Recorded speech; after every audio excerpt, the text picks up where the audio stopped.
భారతదేశానికి స్వాతంత్రం ఎవరి వల్ల వచ్చింది అంటే ఒక నాయకుడి పేరు ఎక్కువగా చెబుతారు. నేను కాంట్రవర్సీలోకి దిగాలి అని అనుకోవట్లేదు, అందుకే పేరు చెప్పట్లేదు.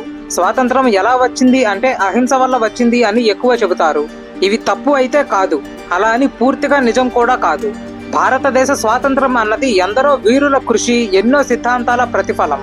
నిజంగా ఒక్క సిద్ధాంతం వల్లే స్వాతంత్రం వచ్చిందా? మీరేమనుకుంటున్నారు?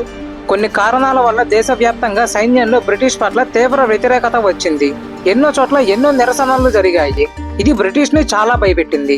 నిరసనలు వంటివి జరిగినప్పుడు కంట్రోల్ చేయడానికి ఆర్మీని వాడతారు. అలాంటిది ఆర్మీలోనే నిరసనలు జరిగితే బ్రిటన్ నుండే నేరుగా సైన్యాన్ని తెచ్చుకోవచ్చు. కానీ అప్పటికే రెండో ప్రపంచ యుద్ధం వల్ల సైన్యం పరంగా, ఆర్థికంగా బ్రిటన్ ఇబ్బందుల్లో ఉంది.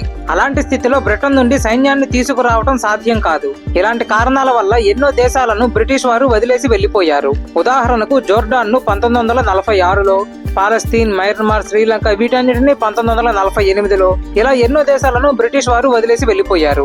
అయితే భారతదేశానికి స్వాతంత్రం రావటాన్ని ఏది వేగవంతం చేసింది? వీటి గురించి నేను చెప్తే ఏదో కావాలని చెప్పినట్టు ఉంటుంది. మరి ఎవరి మాటలు నమ్ముతారు?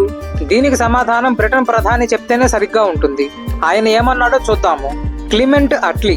మనకి స్వాతంత్రం వచ్చిన సమయంలో బ్రిటన్ ప్రధానిగా ఈయనే ఉన్నారు. మనకి స్వాతంత్రం వచ్చిన కొన్ని సంవత్సరాల తర్వాత బెంగాల్ గవర్నర్ గా పనిచేసిన జస్టిస్ పివి చక్రవర్తి గారితో జరిగిన ఒక పర్సనల్ మీటింగ్ లో భారతదేశానికి స్వాతంత్రం ఇవ్వటం వెనుక ఉన్న కారణాల గురించి క్లిమెంట్ అట్లీ వివరించారు.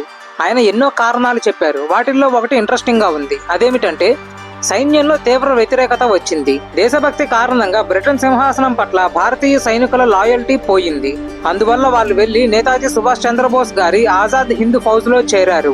సెకండ్ రెడ్ ఫోర్ట్ ట్రైల్ దేశవ్యాప్తంగా జనంలో తీవ్ర కదలికలను తీసుకువచ్చింది. దీనిని ఆదర్శంగా తీసుకుని నేవీలో కూడా తిరుగుబాటు జరిగింది.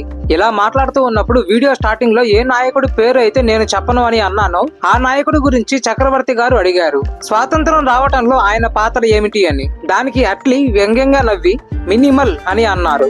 ఈ వివరాలు అన్ని కూడా పివి చక్రవర్తి గారే స్వయంగా ఒక లెటర్ లో పేర్కొన్నారు. వీటన్నిటి గురించి మీరేమనుకుంటున్నారు? కమెంట్స్ లో చెప్పండి.